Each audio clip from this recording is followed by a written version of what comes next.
Can't complain. Hello. Hi. I'm all wired up here, so give me a hug. You look just like your dad on the altar. Oh my God. Sit down, please. Yeah, watch out for that wall. Let's knock the camera off. It's all right. Just don't knock your block off. Right. It's kind of crazy to be asked to, be filmed for something like this, but it's kind of neat too, I guess. Yeah, it's cool. So I don't know if this is my worst side or my worser side, but you get what you got. We might need a fan in here. I heard the temperature goes up. Yeah, first of all, when I talk, the temperature goes up in a room to begin with. There's no air in here, and you're already sweating, but you look fine. When I came in here, I had to come in a half hour earlier just to cool off. But my body runs hot, so, female and all.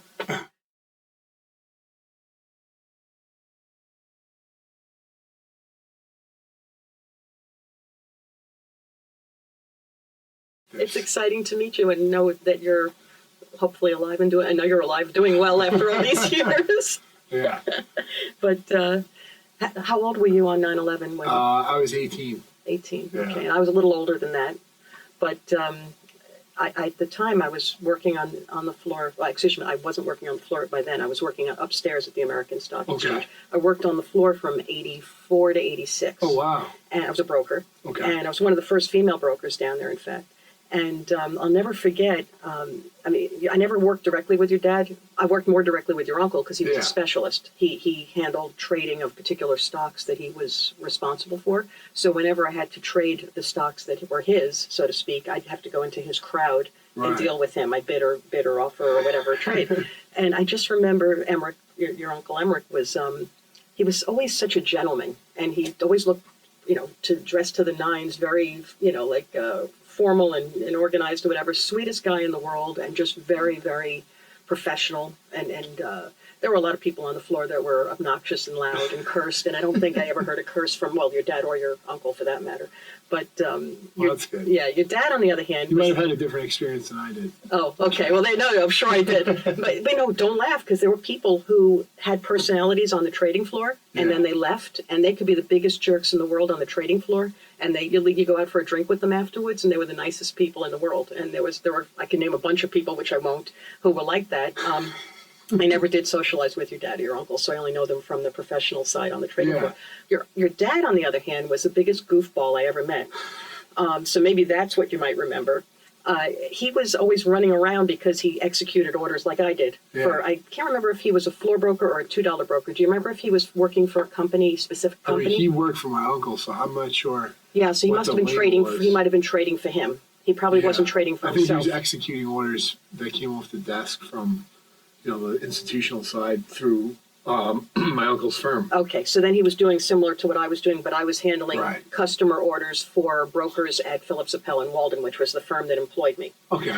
Where my dad was a partner and a broker. Wow. So that's how I got my into the floor. Mostly it was a family thing. There were a lot of family people, in the business on the floor, and my dad was never on the floor, but his partner needed a broker, and I had just left the Navy. I got off active duty in the Navy, and he said, "Hey Beth, we need someone on the trading floor, to broker for us." And I'm like, "I don't know anything about trading." And he says, "You'll learn. You're smart. You worked here summers during college, Right. And next thing you know, I was literally, I went to pick up the papers on a Friday at the American Stock Exchange, and Monday I went into the new members training, and Wednesday I had a badge with a little brown stripe on it, so I was a trainee. That's funny. Yeah, it was crazy. So it was not anything my dad ever expected. I was just going to work with him upstairs selling stocks to little old ladies in Missoula, Montana or something, but which I really didn't want to do anyway. But so for 2 years I was a broker, and I just remember every time I saw your dad, he made me laugh because he always had this goofy look on his face, and he was always in a hurry. Like he was afraid if he, didn't execute an order right away, he'd get into trouble. Which is true. And every order was a ticking time bomb. Myself included. You get the order. Handwritten. Yeah, and so it was all handwritten. Sometimes you couldn't read the handwriting. I had a clerk that worked for me that he couldn't do hand signals because he just never learned them, and because he couldn't do them, and I just never had incentive to learn. Yeah. He would shout across the floor.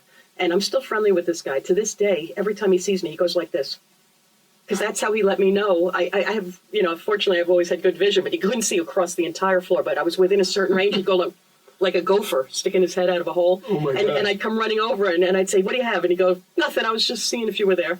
he used to mess with me all the Checking your time. pulse. Yeah, but it was funny because I couldn't do hand signals, and neither could my clerk. And I'm sure I don't know it was a dying kind of tradition. People using hand signals to get each other's attention and to pass orders back and forth. And there was so much. I think when people used to use the hand signals, it was when there was actual line of vision between the clerks and the brokers. But by the time I was on the floor, there was a lot more electronics down there. So they had screens going up to the ceiling, in these round posts, and you couldn't have line of vision for the whole trading floor for wherever you were going. So it became less and less utilized, to the point where I don't think anyone uses them anymore. Right, that transition from hand to electronic trading. Yeah, and a lot of trading isn't even happening on the floors anymore. And of course, the American Stock Exchange is not even there anymore. I mean, the building's there. Right, but it's turning into condos. Yeah, is that what you heard? Because I mean, if you walk by right now, you can see the construction is underway to the point where half of Trinity is blocked off. Okay, because I know that the church building next door was taken down, but I didn't know if anything was being done with the old Amex building because the members owned it. They turned that into condos. I'm not sure who's marketing it. I know it's on the door, and then that would be amazing to get an apartment there. I mean, that would be kind of freaky. It would be. I think it'd be kind of cool though. Yeah, but It's. Did you get to see the Louis Vuitton exhibit they had in the American Stock Exchange building? No, I went there. I did. I went there a bunch of times because there was one room when you looked up at the ceiling, there was a mesh ceiling, so you could see through it, and you could see the actual beautiful ceiling of the American Stock Exchange trading floor inside.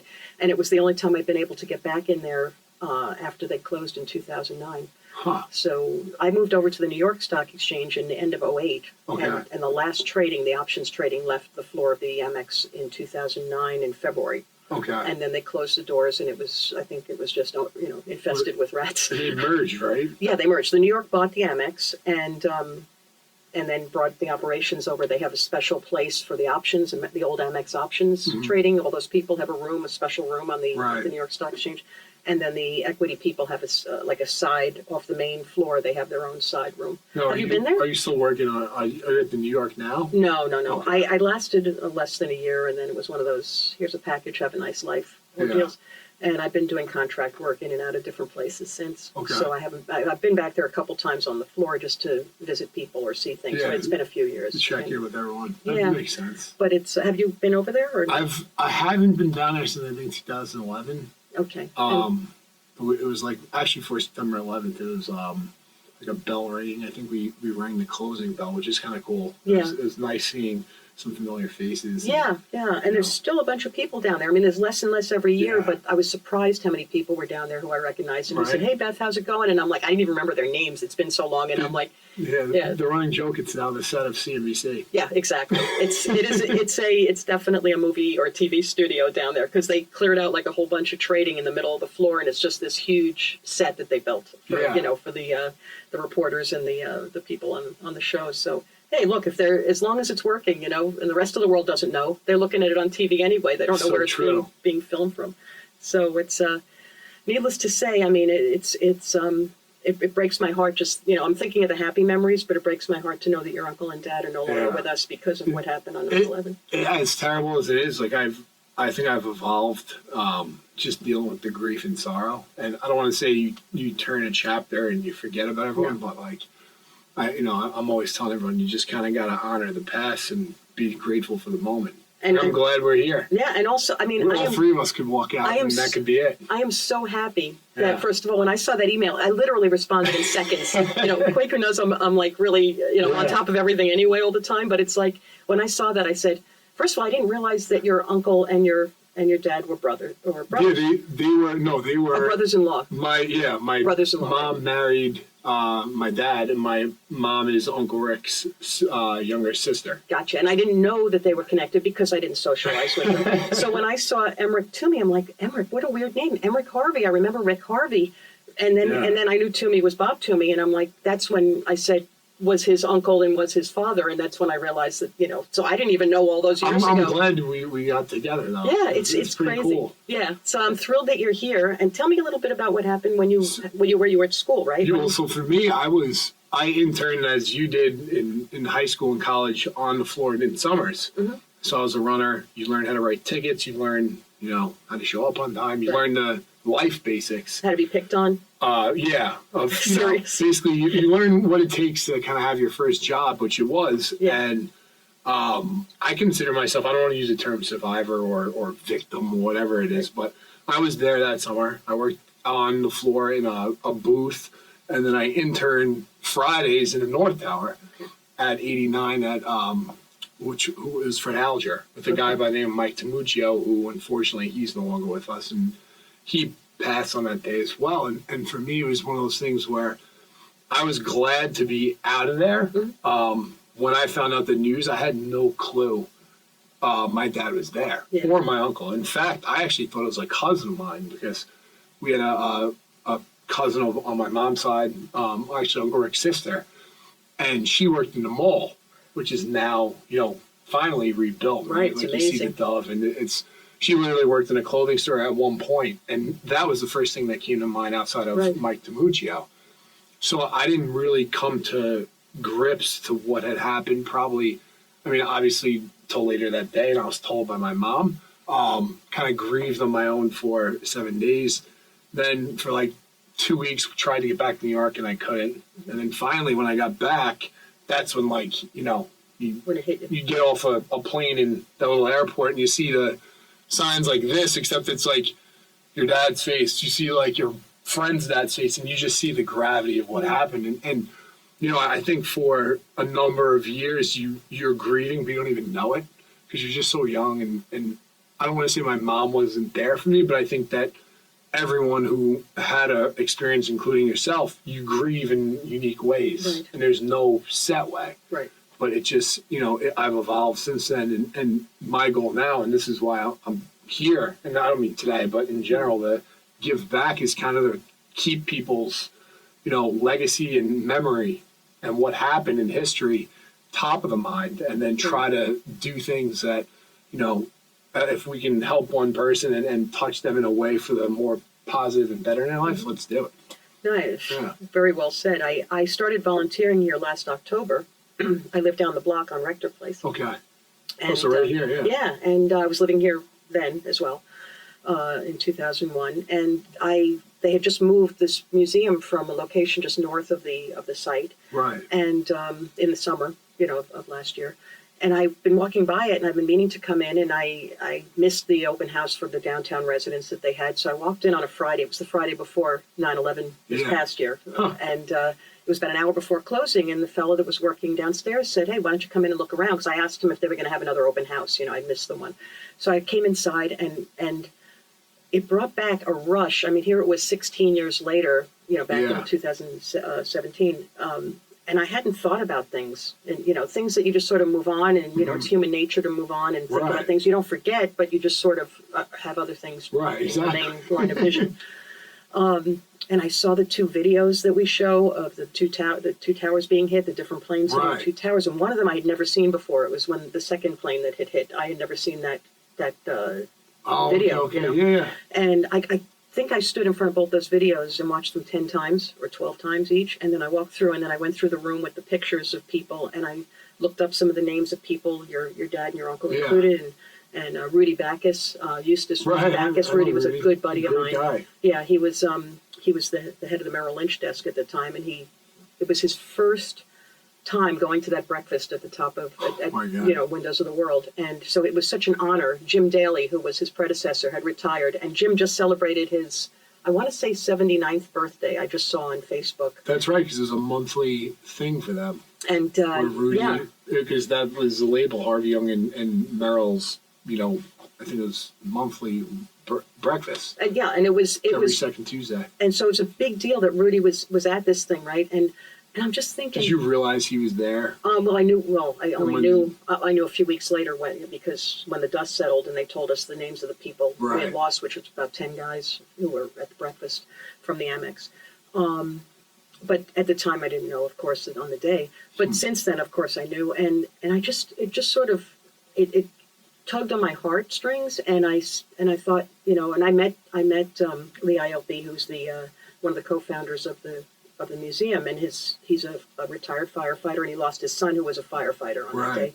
And he was there, in the downstairs in the entrance when I was leaving, and he asked me where I was that day, where I was from, and all that. And I told him a little bit about it. And he says, "Would you like to talk to people about it?" I go, "Not really." And then, which is a natural response. Yeah, I was just like, "No, I don't," And then within minutes, and then I met Kwaku, and I met a few of the other people on the staff, and suddenly I signed up for the October training, and they totally snared me into it. And I'll tell you what, it was the best thing I ever could have done. It's so cathartic. I've been trying to give back by talking to groups, usually in the my 9/11 story room. I've done a few tours, but I'm still practicing. I never get to that point. You'll be practicing for the rest of your life. And I haven't been a lead on a tour yet. I'm too nerdy to I can't. It's not nerdy, just more public speaking, right? Yeah, I don't know. It's a lot of. I feel like you have to memorize all these facts, and I'm just like, I could talk and tell a story, but I'm not sure that I, really want to be out there with so many details in my head. Yeah. Although there's a big book that you can refer to, and you could always say, I don't know, but let me tell you when we get back, I'll find out. But it's one of those. I can't seem to cross over into that realm. But I've been doing it 2 or 3 times a month, whatever I can, in capacity to volunteer. Oh, nice. And so. And when he said he wanted to film this, I'm like, do you have to film it? Yeah. And then, but I'm glad he's doing it so, people can see just how happy we are to see each other. Yeah, it's just true. I'm glad as well, because I think it helps to have the video face-to-face.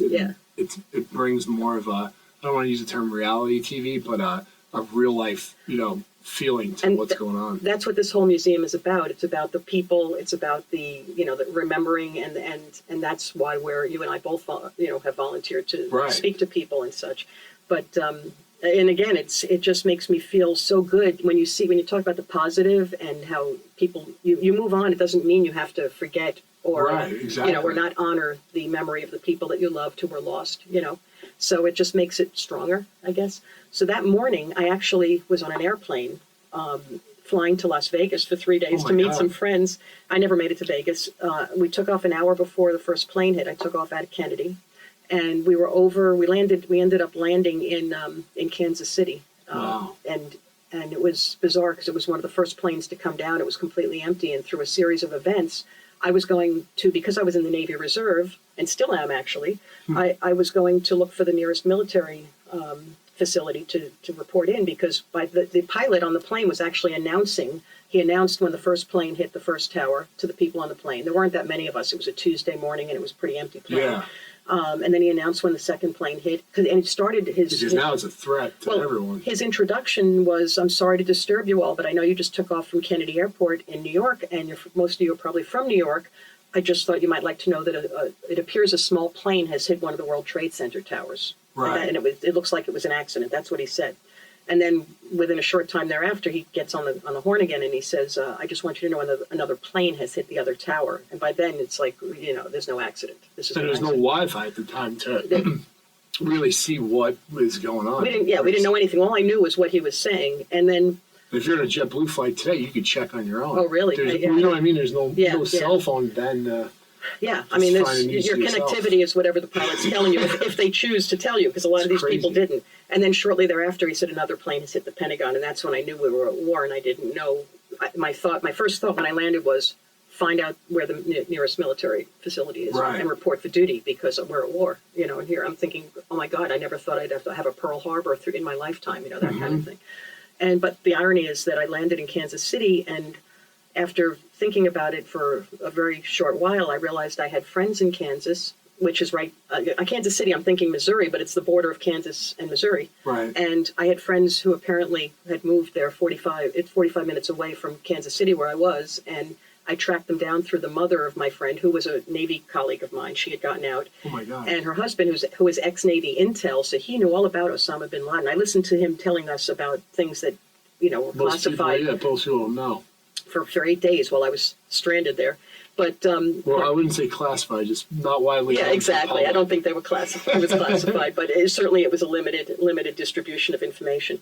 And basically, Brian came and fetched me, and took me back to their condo. And my friend got home that night. She didn't even have a cell phone, and she walks in the door, and I'm sitting on her sofa, and she goes, "Hey, Beth, how's it going? Hey, wait, what are you doing here?" And that's how it started. And I was there for 8 days till I could fly home. Yeah. And when I came back, they flew right over the site. I mean, it was bizarre. We flew right up the the Hudson River, and Oh my God. it was a huge jet I was on because You probably still see a smoke. well, besides the smoke, I mean, it was a big hole in the ground. You saw the twisted metal Yeah. and the lights. It was just a rim of lights all around. But when I tell people in my story, the thing as horrifying, I didn't know what my heart was in my throat coming into the area, Right. not knowing what I'd expect to see. And what I did see, because I was above the city, is the lights were on in the rest of the city, above and below the site, in New Jersey to the west, Brooklyn Right. and Queens to the east. And I'm thinking, my God, the world didn't end. You know what I mean? Yeah, So it could have. I think one of the things this tour taught me, which was eye-opening, and I didn't realize it, was how the fire department boats essentially saved half of downtown from burning. I didn't realize they were So shooting water. They were saying that there was a boat from the 1930s, and my tour guide, he was, a former fire captain. He had every title in the book, literally. Great guy, and I don't remember his name offhand. I apologize, but he basically told me that they had a boat from the early 1900s that saved the city. And if it wasn't for that boat being, recommissioned Right. to come down the harbor and it was pump shooting water but into yeah, the. well, it allowed it pumps up like 20,000 gallons an hour, Oh my God. which is, what you needed at a point like that when there's smoldering buildings. Yeah, well, Pier A, which is down in the Battery, that big beautiful building with a restaurant in it. Right. It's the old Marine firehouse. Oh, wow. And in fact, when the first attack on the Twin Towers occurred back in 1993, Yeah. I was having lunch, hot dog. He used to call them tube steaks. This old retired Navy Master Chief who I served in the reserves with. He was working for the fire department. He was a fire, in the fire department here in Yeah. Manhattan, and he was stationed in that building. It was a derelict building. It was completely empty, and they had some offices right at the front, which is right where the park starts. And he was on the second floor, and he used to call me Commander Kleiman. Hey, Commander Kleiman, you want to come down for some tube steaks for lunch? The guy from Queens. It was really funny. So I came down to, it was a cold day. This was back in February of 93.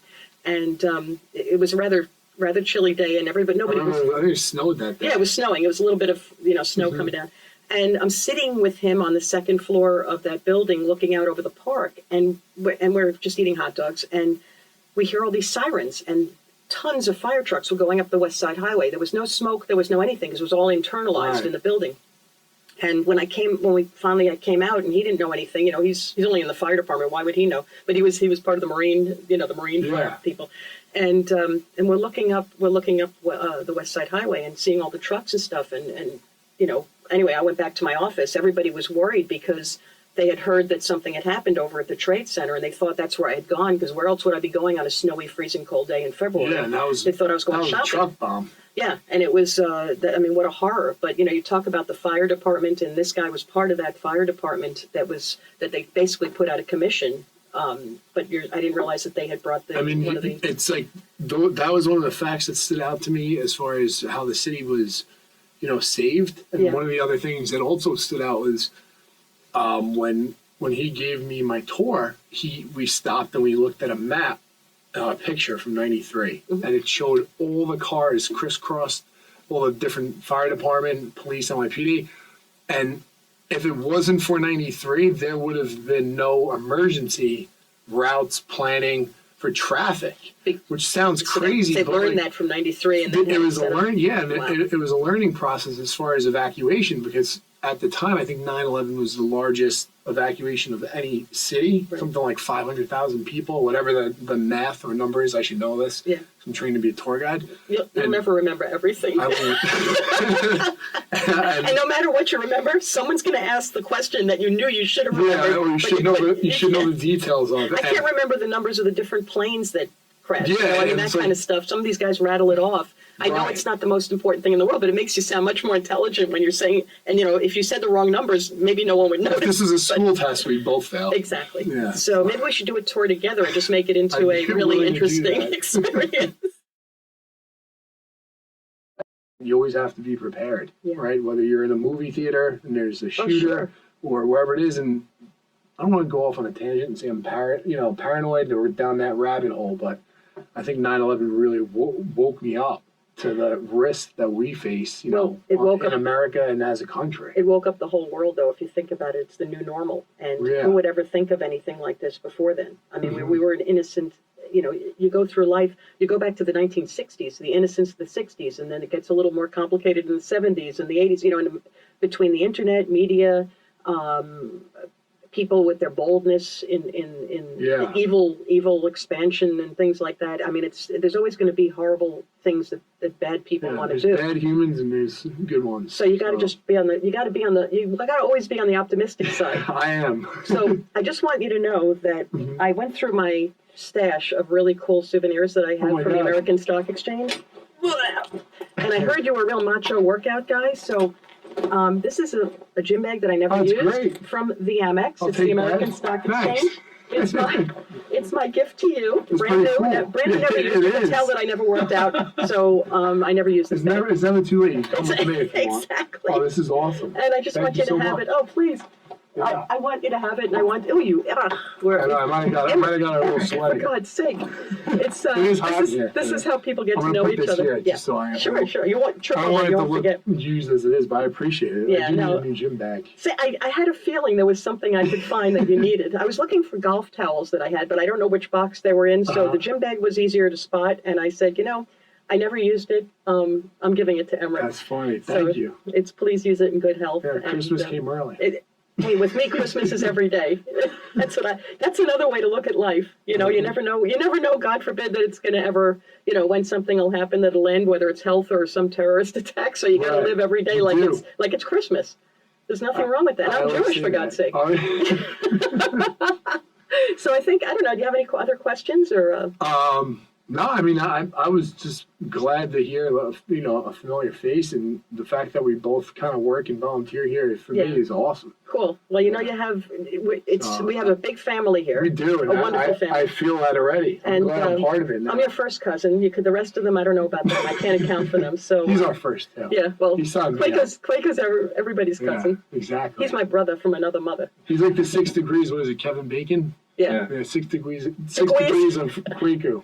I think that's a good one. We should write a book. That was the name of the show. Exactly. That's what this. This is what this is This called. is what this show should be called. It was untitled. Now we have the title. Exactly. So I think we're good, right? Uh-huh. So you want to? Should we? Wait. Here's a hug. Big hug. Stand up. Without being sweaty. Exactly. No sweat. Oh my God. I didn't get her. So it's Did you sign off yet? And we will Cut. cut.